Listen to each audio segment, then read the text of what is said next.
En la antigüedad, el reino de Israel, cuando su poder era más fuerte, fue durante David y Salomón. Porque, en ese tiempo ellos sirvieron a Dios con todo su corazón. Entonces, ¿cuándo nosotros serviremos a Dios con todo el corazón? Cuando el poder del reino se fortalezca, tal como dice en el Apocalipsis. Dios ayudó a Israel a luchar. Entonces dijo a los siervos de Dios: Oh, siervos de Dios, alabad a Jehová. Alabad a Jehová. Y así decían continuamente. Fue en ese momento, cuando el Padre Celestial Jehová iba a dar el reino a Israel, luchando por Israel. El Padre Celestial Jehová luchó contra la Gran Babilonia, haciendo que el poder de la Gran Babilonia se debilitara cada vez más, hasta ser finalmente destruida. A principios de febrero de este año, en el mes de febrero, hubo una palabra del Espíritu Santo, diciendo que el Padre y el Señor ya han luchado por nosotros. Debemos alabar rápidamente a Dios, alabar al Señor, es decir, el Padre y el Señor están luchando por nosotros. Debemos alabar al Padre y al Señor. Entonces, la lucha, nuestra obtención del reino, es porque el Padre y el Señor lucharon por nosotros, y así lo obtuvimos. Nosotros no fuimos a atacar el reino de la Gran Babilonia. Ni tampoco hicimos, ni tenemos la capacidad de hacer perecer al PCC. Este poder y autoridad provienen todos del Señor, del Padre Celestial. El Padre y el Señor nos están diciendo que nosotros, en esta era de turbulencia mundial, en esta misma era, que es una era de gran turbulencia e inestabilidad mundial, que se acerca rápidamente.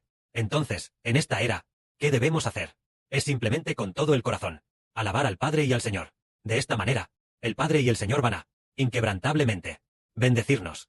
La bendición es dar inquebrantablemente el reino del Padre y del Señor a nosotros, para que lo obtengamos. Es decir, en esta era, una era de gran turbulencia mundial y gran inestabilidad, debemos aún más, con todo el corazón, venir a alabar al Padre y al Señor. Entonces nosotros, al alabar al Padre y al Señor de todo corazón, el reino se consolidará.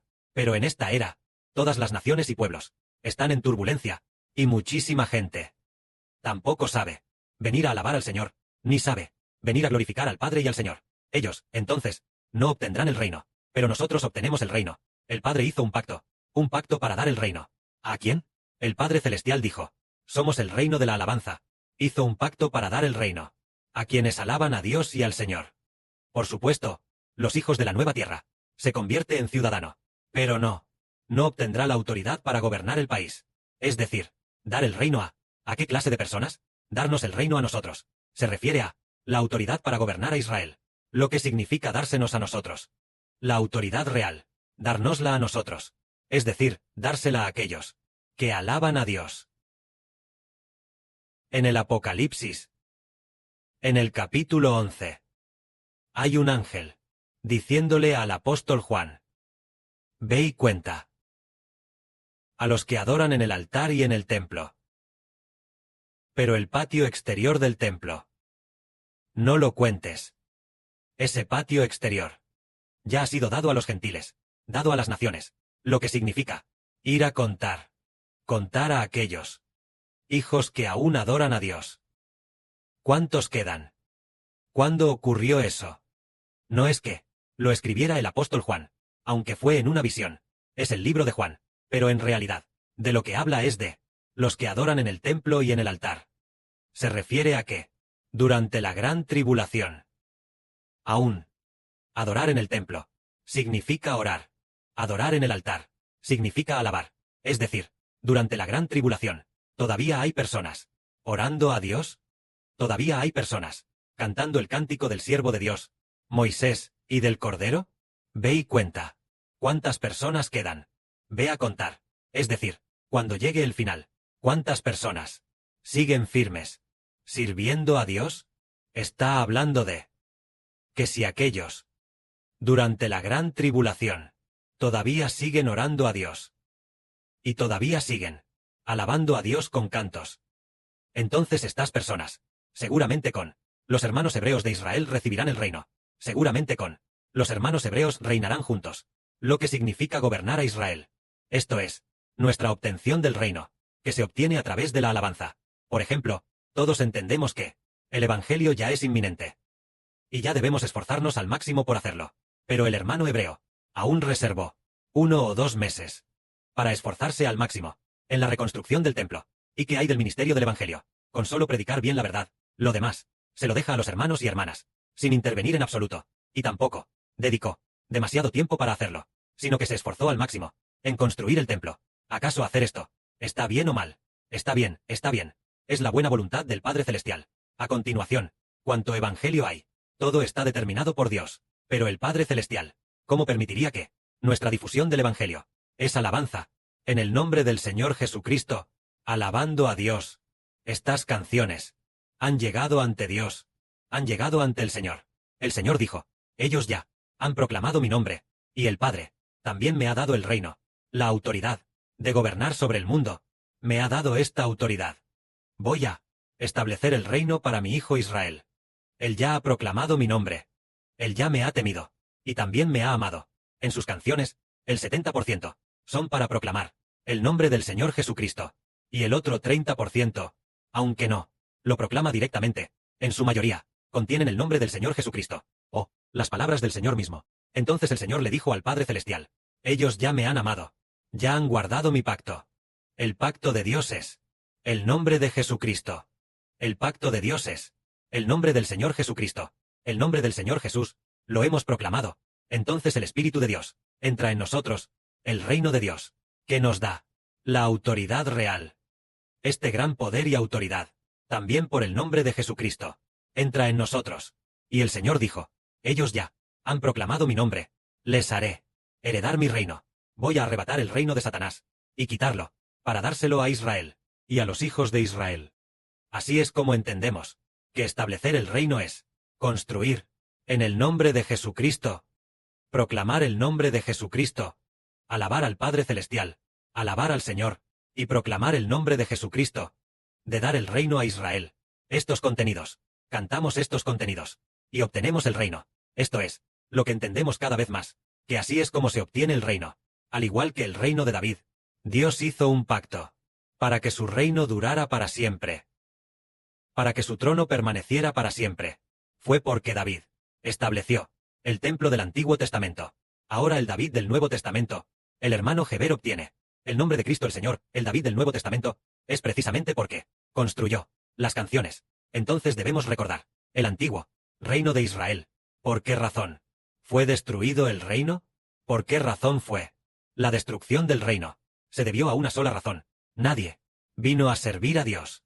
Es decir, nadie vino a ofrecer el sacrificio de la mañana y de la tarde. El sacrificio del día, tampoco nadie lo ofreció. El candelero de oro, tampoco nadie lo encendió. Y en el altar de oro tampoco había nadie. Quemar el incienso fragante para Dios. Entonces, el día de la expiación, tampoco había nadie, ni sumo sacerdote, para hacer expiación por Israel. Entonces, los habituales sacrificios diarios de la mañana y de la tarde, ya nadie los ofrecía. El día de reposo y estas cosas fueron abolidos, al igual que los descendientes de David. Por ejemplo, un descendiente de David. Hubo un descendiente llamado Manasés, que reinó durante lo que parece ser más de 50 años o tal vez 60, reinando por más de 50 años. Este rey Manasés, continuamente, durante décadas, no permitió que la gente ofreciera sacrificios a Dios. Abolió los altares de sacrificio a Dios. Abolió el altar de oro. Cerró las puertas del templo. Durante décadas, nadie sirvió a Dios. Así que el poder de la nación se debilitó enormemente. Después, por supuesto, los otros monarcas fueron casi iguales. También consecutivamente, varios monarcas, descendientes de David, que reinaron, fueron casi iguales. E incluso llegaron a los altares de dioses extranjeros. El altar de los dioses de Aram. Llevarlos al templo, para ofrecer sacrificios a dioses extranjeros. Sacrificando a Aram, al dios de los arameos, y también sacrificando a dioses de otras naciones. Llevaron los altares de dioses extranjeros, e incluso los ídolos de otras naciones, al interior del templo, para adorarlos. Entonces, Jehová Dios juró en su ira destruir el templo de Dios.